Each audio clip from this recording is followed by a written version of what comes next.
এই রিকশা যাবে? Sorry, madam. I can go. Please hire another rickshaw. What did you say? Please hire another rickshaw. পাপা, তুমি কি শুনতে পাইছো কিছু? একটা রিকশাওয়ালা সে আবার ইংরেজিতে কথা বলতেছে। মাই গুডনেস, আজকাল কি মানুষের এত উন্নতি হয়েছে যে সামান্য একজন রিকশাওয়ালা সেও ইংলিশে কথা বলবে? কি রে, কি ভাবছিস? এই দুই একটা ইংরেজি কথা বলে নিজে কি শিক্ষিত দাবি করতেছিস? শোন, তুই হচ্ছে রিকশাওয়ালা, রিকশাওয়ালার মতো থাকবি। এত স্মার্ট হওয়ার ট্রাই কেন করতেছিস? Why are you shouting, ma'am? I can't go because of I have coaching today. Please don't mind. কি বললি তুই? তোর কোচিং আছে? মানে আমি না বুঝতে পারতেছি তুই কি ফাজলামি করতেছিস আমাদের সাথে? আমরা আসছি তোর রিকশা নিয়ে যাব, ব্যাস তুই আমাদেরকে নিয়ে চলে যাবি। এত কথা কিসের? ইংলিশে কথা বলছিস, আবার বলছিস যে তোর কোচিং আছে। বাই দ্য ওয়ে, তোর আবার কিসের কোচিং রে? রিকশাওয়ালা আবার কোনো কোচিং থাকে? কোচিং করে কারা? যে স্টুডেন্ট। রিকশাওয়ালারা কখনো কোচিং করে না। পাপা, তুমি দেখতে পাইছো? মানে আমি না জাস্ট অবাক হয়ে যাচ্ছে জানো, যে এইরকম একটা রিকশাওয়ালা মানে সে নাকি আবার কোচিং করে। বাই দ্য ওয়ে, তুই কোচিং করে করবিটা কি? কোনো অফিসার হবি বা কিছু হবি? এগুলো হতে পারবি না তো। হবি কি করে? কারণ তুই তো একটা রিকশাওয়ালা, আর রিকশাওয়ালারা না রিকশাওয়ালাই থাকে, এর থেকে বেশি কিছু হতে পারে না। এইটা করেই খেয়ে সারা জীবন পার করে কবরে যেতে হয়। আচ্ছা ম্যাডাম, আপনি আমাকে এভাবে অপমান করতেছেন কেন? আর আমি এখানে বাজে কি বললাম? আমি বললাম আমার সময় নেই, আমার আজকে কোচিং আছে এবং আমার আজকে ইম্পর্টেন্ট একটা এক্সামও আছে। দ্যাটস ওয়াই আমি আপনাকে বলতেছি আমি আজকে যেতে পারবো না। আর কিছুক্ষণ আগে আমি একজনকে নামিয়েও দিয়ে আসছি। এখন আমার সময়টা খুব ইম্পর্টেন্ট, আমার পড়তে হবে। ম্যাডাম প্লিজ আমাকে বিরক্ত করবেন না, আপনি অন্য একটা রিক্সা নিয়ে যান না। আমাকে কেন শুধু শুধু বিরক্ত করছেন বলেন? এই এই ছোট লোকের বাচ্চা, তুই যদি রিক্সা না চালাস আমরা যাতায়াত করব কিভাবে? আর তুই রিক্সা না চালালে খাবি কি? আর তুই কি বললি কোচিং? কোচিং সম্বন্ধে তোর কোনো ধারণা আছে? কিসের কোচিং করছিস? আরে কোচিং করে তারা যারা বড় বড় ইউনিভার্সিটিতে পড়াশোনা করে। এই যে আমার মেয়ে যে কত বড় ইউনিভার্সিটিতে পড়াশোনা করে সেই ধারণা আছে তোর? বাবা, তুমি কাকে কি বলতেছো? ওর কোনো ধারণা আছে সব ইউনিভার্সিটি লেখাপড়া? আমি একটা কথা বলি শোনো, ও জাস্ট কিসের জন্য এগুলো করতেছে জানো? ওই যে দেখতে পেয়েছে যে আমরা একটু বড় লোক, হয়তো আমাদের কাছে অনেক টাকা পয়সা আছে, এর জন্যই তো ওই যে 2-4টা ইংলিশ, তারপরে সে কোচিং করে, পড়াশোনা করে, এগুলো ধান্দা আর কিচ্ছু না। ওই যে প্যাসেঞ্জারের কাছ থেকে 2-4টা ইংলিশ শিখছে। আর কি বললি তুই? কোচিং? পড়াশোনা? কি ভাবছিস? আমরা বোকা? তুই যা কিছু বলবি সেটা বিলিভ করে নিব। তুই করবি কোচিং, তুই করবি পড়ালেখা, এটা ওর বিশ্বাস করতে হবে, তাই না? শোন, এত কথা না বলে যে কাজটা তুই করিস, মানে তুই একজন রিকশাওয়ালা, তুই রিকশাওয়ালাই থাকবি, এর থেকে বেশি কিছু হতে পারবি না তুই।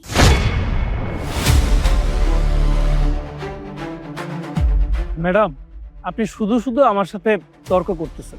দেখেন আমি তর্ক করার এখন কোনো মুডে নাই। আর তাছাড়া আপনি এখানে এসেছেন আমার রিক্সায় যাওয়ার জন্য, আমারও দরকার ছিল আপনাকে রিক্সায় নিয়ে যাওয়া, কিন্তু আমার কাছে সময় নেই, যার কারণে আমি আপনাকে রিক্সায় নিতে পারছি না। আর আমি তো এটা আপনাকে বিনয়ের সাথে বলেছি। সো আপনি আমাকে এভাবে অপমান করে কেন কথা বলছেন?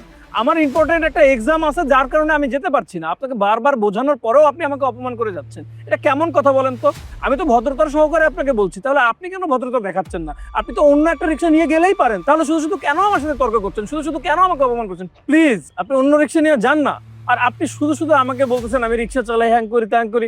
আপনাকে কে বললো আমি রিক্সা চালিয়ে খাই? দেখুন আমি পড়াশোনার ফাঁকে ফাঁকে আমার হাত খরচ চালানোর জন্য মাঝে মধ্যে আমি রিক্সাটা চালাই, তার কারণ আমার প্রয়োজন। কিন্তু আপনি যেভাবে আমার সাথে কথা বলছেন, যেভাবে আমার সাথে তর্ক করছেন, মনে হচ্ছে যে আমি সারা জীবন রিক্সা চালিয়েই খেতে হবে। কোথায় লেখা আছে যে মানুষ রিক্সা চালিয়ে সারা জীবন খাবে? কেন রিক্সা চালক কি অন্য কিছু করতে পারে না? যাই হোক ম্যাডাম, আমি আপনার সাথে এত তর্ক করতে চাই না, প্লিজ আপনি কিছু মনে করবেন না, আপনি অন্য একটা রিক্সা নিয়ে যান। Thank you uncle. এই তুই যে এত চটং চটং করে কথাগুলো বলতেছিস, কি ভাবছিস? মুখ থেকে যা বুলি ছুড়বি সেটা সত্যি হয়ে যাবে? পড়াশোনা করা কি এতটা ইজি? এতটা ইজি না। পড়াশোনা কারা করে জানিস? যাদের অনেক টাকা পয়সা আছে। তোদের মতো রিক্সাওয়ালারা শুধু স্বপ্নই দেখে যাবে। যদি পড়াশোনাই করতি তাহলে রিক্সা চালিয়ে খেতে হতো না। আর কি ভাবছিস? তোর মতো রিক্সাওয়ালার রিক্সায় আমি উঠবো? এটা তো সম্ভব না। তোর এই রিক্সায় আমি পা পর্যন্ত দিব না, দরকার পড়লে আমি হেঁটে যাব, তবু তোর মতো স্টুপিড একটা রিক্সাওয়ালার রিক্সায় আমি চড়বো না। আর একটা কথা মাথায় রাখবি, এই যে কথাগুলো বললি না, তুই জীবনে কিচ্ছু করতে পারবি না। এই রিক্সাওয়ালাই থাকবি। পাপা চলো তো এখান থেকে। চল। আরে আশ্চর্য, বুঝলাম শুধু শুধু রাগ করলো। মানুষ যে কত প্রকার আছে আল্লাহ জানে। কি অবস্থা ভাই, কি খবর? বিজনেস এর প্রিপারেশন নিচ্ছ? আপন ভাই ভালো আছে, আপনি কেমন আছেন? আলহামদুলিল্লাহ আছি। তো প্রিপারেশন কত দূর? গতবার তো জানেন পারিবারিক চাপ ছিল বিভিন্নভাবে, তাই আর বিসিএসটা হয়ে ওঠে নাই। কিন্তু এবার ভাই প্রিপারেশনটা ভালোভাবে নিচ্ছি যেন বিসিএসটা হয়। দোয়া করবেন ভাই।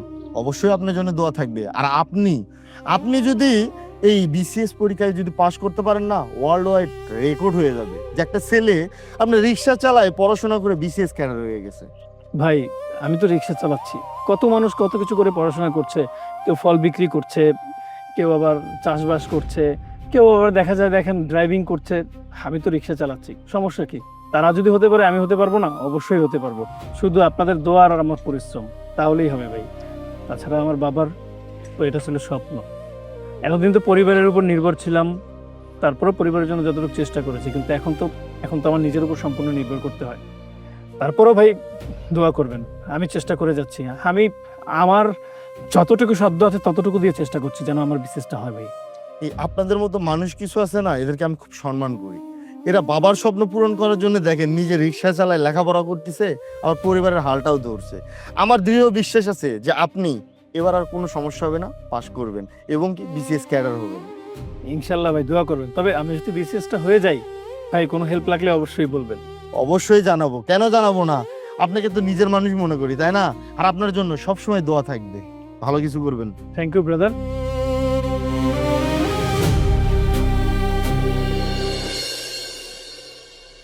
আই যাবি? আচ্ছা, আজকেও তুই? তো আজকে কি আমাকে নিয়ে যেতে পারবি নাকি আজকেও বলবি তোর কোচিং আছে, তোর এক্সাম আছে? কোনটা? না না ম্যাডাম, সেদিন ইম্পর্টেন্ট একটা পরীক্ষা ছিল এবং কোচিংও ছিল, তাই যেতে পারিনি, আর সময়ও ছিল না। আজকে কোনো সমস্যা নেই। আর এই যে পড়া দেখছেন, অভ্যাসগত কারণেই পড়ছিলাম। আসুন না আপনাকে নিয়ে যাই। দ্যাটস ভেরি গুড যে অ্যাটলিস্ট তুই বুঝতে পেরেছিস যে তোর কাজ যেটা তোকে সেটাই করে খেতে হবে। ওকে ফাইন, সো আমাকে নিয়ে চল। জি আসুন।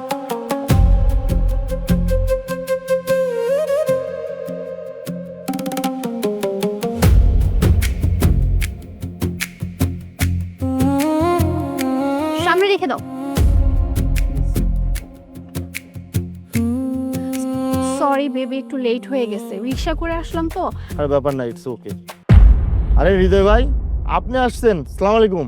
আপন, তুমি তুমি একজন রিক্সাওয়ালাকে সালাম দিচ্ছ কেন বুঝলাম না। মোনা, তুমি এইভাবে কেন কথা বলতেছো? তুমি চেনো না কে? উনি হলেন হৃদয় ভাই, খুবই ট্যালেন্টেড একটা মানুষ। মানে তুমি বুঝতে পারতেছো, রিক্সা চালায়, বিসিএস ক্যাডার হবে, বিসিএস প্রিপারেশন নিচ্ছে এক্সামের জন্য।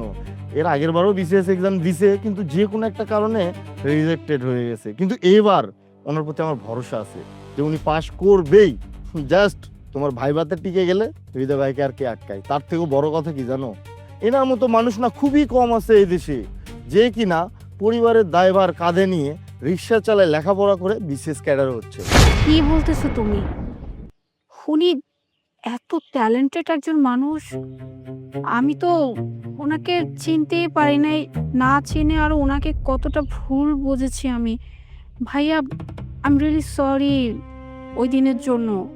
আমি আসলে বুঝতেই পারিনি যে আপনি এতটা শিক্ষিত। আমি ভেবেছি আপনি রিক্সা চালক, আর রিক্সা চালকরা তো স্বাভাবিকভাবে পড়াশোনা করে না। কিন্তু আপনি যে এত মেধাবী একজন স্টুডেন্ট, এটা আজকে যদি আপন আমাকে না বলতো তাহলে তো আমি এটা মানতেই পারতাম না। না না, কোনো বিষয় না। আসলে আমি বিসিএস এর প্রিপারেশন নিচ্ছি। গতবার আমার বিসিএসটা হয়নি, হয়তো আমার কোনো ভুল ছিল, তাই আমি বিসিএসটা কমপ্লিট করতে পারিনি। তবে এবার আমার দৃঢ় বিশ্বাস যে আমি এবার আমার বিসিএসটা কমপ্লিট করব। আমার বাবার স্বপ্ন, আমার স্বপ্ন আমি পূরণ করবই। রিক্সা চালিয়ে হলেও আমি আমার বিসিএসটা কমপ্লিট করতে চাই, কারণ এটা আমার খুবই প্রয়োজন। আমার নিজের জন্য, আমার পরিবারের জন্য। আমার পরিবারের হাল আমাকেই ধরতে হবে, কারণ আমি আমার পরিবারকে অনেক ভালোবাসি। আর আমি আমার নিজের ক্যারিয়ারকে আরও ডেভেলপ করতে চাই, এমন একটা শিখরে নিয়ে যেতে চাই যেখানে গেলে আমার বাবা আমাকে নিয়ে প্রাউড করবে। আর আপনি ওই দিন আমার সাথে খারাপ ব্যবহার করেছেন, আমি ওই দিন আপনাকে বলেছিলাম ম্যাডাম আমার এক্সাম আছে, আমার কোচিং আছে, কিন্তু আপনি শোনেননি, আপনি বিশ্বাস করেননি, কারণ আপনি ভেবেছিলেন হয়তো বা আমি মিথ্যে কথা বলছি, কিন্তু ম্যাডাম বিশ্বাস করেন আমি আপনার সাথে একটু মিথ্যা কথা বলিনি। আর আজকে আপনাকে নিয়ে আসতে পেরেছি কারণ আমার আজকে কোনো এক্সাম ছিল না, আর আমার হাতে আজকে অনেক সময় ছিল। যাই হোক ম্যাডাম, আপনি ভুল বুঝেছেন আর আমি আপনাকে নিতে পারিনি, সেজন্য আমি নিজেও দুঃখিত, কারণ আপনাকে আমার নিয়ে যাওয়া উচিত ছিল। ধন্যবাদ আপনাই ম্যাডামের ভুলটা ধরিয়ে দেওয়ার জন্য। যাই হোক ভাইয়া, আমি সত্যি দুঃখিত ওই দিনের জন্য। যদি পারেন প্লিজ আমার ব্যবহারের জন্য আমাকে ক্ষমা করে দিবেন। আপনার ভাড়া কত আসছে? ম্যাডাম 80 টাকা। 1 মিনিট। এই যে। ম্যাডাম আমার কাছে ভাঙতি নেই। ইটস ওকে, আপনি 100 টাকায় রেখে দেন। সরি ম্যাডাম, আমি আমার পরিশ্রমের টাকা নিতেই পছন্দ করি, কারো দান না। যাই হোক, আপনি কিছু মনে করবেন না। দেখছো, আমি তোমার বলছিলাম না, মানুষটা খুবই ভালো, 1 টাকাও অসৎ পথে কামাই করবে না। হৃদয় ভাই, একটা কাজ করুন, আমরা একটু এই তো সামনে নামবো, আমাদেরকে একটু নামাই দিন। হ্যাঁ আসুন না।